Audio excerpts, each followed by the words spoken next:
The year is 490 BC, and not content with the retaking of the region of Thrace from the Greeks, the mighty army of the Persian Empire goes on to conquer Macedon, as well as taking control of the Aegean Sea as part of the Persian king Darius the Great's invasion of Greece.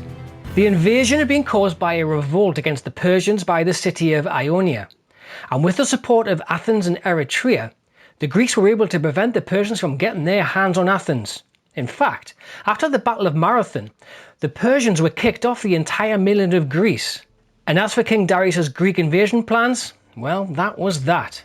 Fast forward to 480 BC, and Persia has a new king.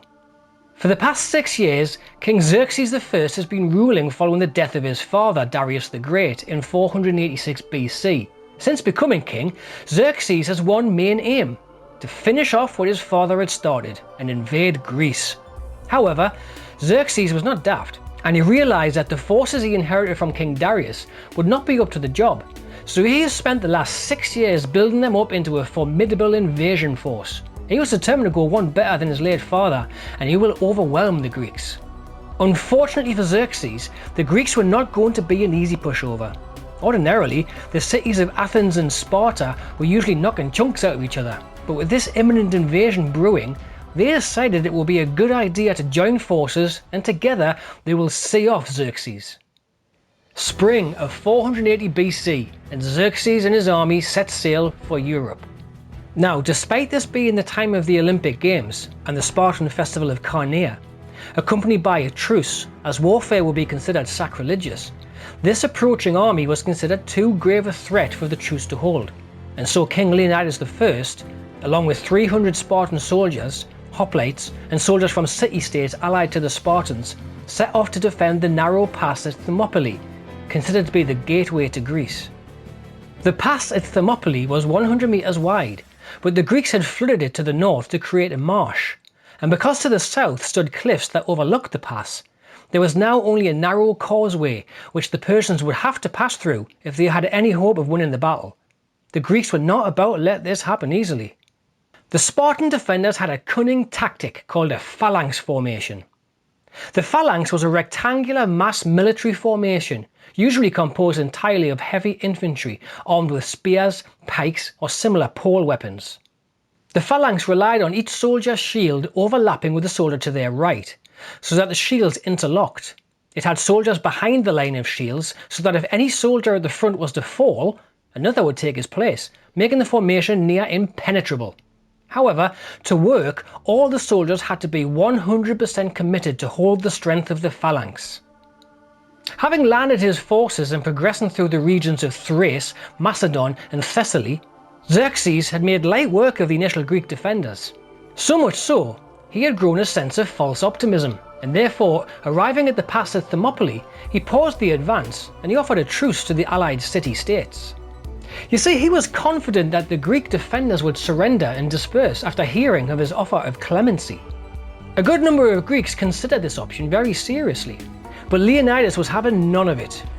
Such was his loyalty to Sparta and its motto of "return with your shield or on it," meaning either return victorious or die in battle. This offer was always going to be a non-starter. Xerxes did not like having his kind offer rejected, and so he put on his game face, and it was a case of, right, come on lads, let's do this. Now, a point to be aware of: the Persian forces were a mobile force and they had travelled a fair distance to get here, and they were having to travel light and also lacked the heavy bronze shields and armour that the home team had readily available, instead wielding short swords along with weak wicker shields and armour. This would become a bit of a problem for Xerxes. Day 1 of the battle began with the Persian archers firing volleys of arrows towards the Greeks. This turned out to be a bit pointless, as the Greek bronze armour and shields easily deflected the arrows. So, Xerxes ordered in his ground forces to attack the Spartan phalanx head-on. However, the Greeks had 2-meter-long spears at the head of this formation, and the Persians couldn't get anywhere near due to their somewhat inferior short swords. However, Xerxes has another plan. He'll send in his Immortals. Now, the Immortals were an elite formation of troops, tightly packed. As they advanced, if one was killed or injured, another would immediately replace him, giving the impression of an immortal force. The Spartans, though, had their own cunning plan. They would pretend to retreat, tempting the immortals to break their disciplined structure and give chase, only to see the Greeks turn around and attack them. Day 1 was a disaster for Xerxes. And on the second day, Xerxes seemed to get a crazy idea that despite his side's failings on the previous day, the Greeks are probably now few in numbers due to becoming overcome with deaths and injuries. He really needed better intelligence officers, as after sending in his infantry again, well, he just got the same result as before, and day 2 was no better than day 1. However, Xerxes' luck may have taken a turn for the better, as towards the end of day 2, a Greek defector called Ephialtes gave him some juicy info about a mountain path around the Thermopylae Pass, and how it could be used to surround the Greeks. On day 3, Xerxes used this new information, and he sent a Persian force along the mountain path. All they met was a small Greek contingent guarding the path, and with the element of surprise they were easily dealt with. The momentum was beginning to tilt towards Xerxes after all. A runner from the captured Greek guard, however, had reached Leonidas and told him that he had lost the path and they were now encircled. Things were not looking terribly bright for the Greek forces now. The Greek forces, faced with these terrible odds, now considered withdrawal, but Leonidas had other ideas. He had decided to stay at the pass with 300 Spartans for company, and he will defend the pass until the very end. He offered any other allied soldier the opportunity to retreat, and whilst many took him up on that, a few thousand stayed. Knowing that the end was near and almost certain death, the Greek forces marched into battle and faced the Persians head on. A brutal battle now ensued, and the Greek numbers were now woefully short and hugely outnumbered, and Xerxes' troops had little problem in cutting them down. The Battle of Thermopylae was over, and Xerxes had seemingly accomplished what his father couldn't, a victorious invasion of the Greek mainland. History records that the Persian Empire won the battle, but the lasting legacy belongs to the Greeks, as it goes down as one of the greatest last stands in history. Such is the fame of this legacy that it has endured in modern times through the blockbuster movie 300, and in video games such as Assassins Creed Odyssey. Now one question remains. What was Leonidas thinking?